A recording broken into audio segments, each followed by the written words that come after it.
Internal terrorism is a term that I've come up with to refer to workplace violence and hostility. Workplace violence and hostility used to be really the big issue back in the 90s.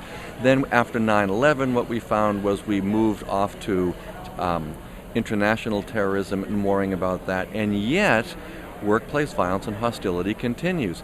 Now here's the good news. Workplace homicides have dropped by over 30% in the last 10 or 15 years. Here's the not so good news. Conflict, intimidation, bullying, and harassment has been on the increase. So that's why I call it internal terrorism, because that kind of intimidation, bullying, is really no different than when we talk about geopolitical terrorism, trying to force people to do what you want to do in a really nasty way. And it's happening more and more, especially as the economy starts to grind on our workers. We're finding it's more stressful.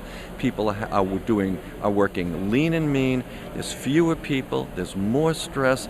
People are really feeling it. So we're predicting and we're starting to see that there's more hostility and violence. I use those two terms interchangeably. Hostility is me just being nasty to you. I could be yelling, screaming, intimidating, bullying you. Violence is when I get physical with you.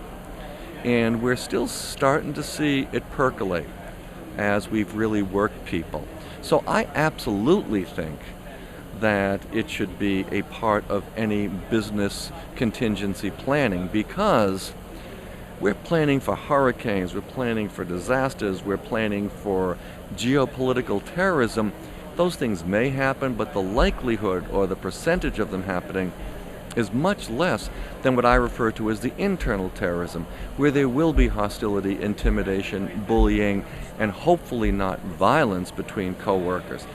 For example, in the 90s, the United States estimated that $120 billion a year was spent on workplace violence and hostility. Ka-ching, ka-ching, that's a lot of money. That was in 1995 dollars, so you can imagine what it's going to be like now as we approach 2012, 2013, and as the economy continues to grind.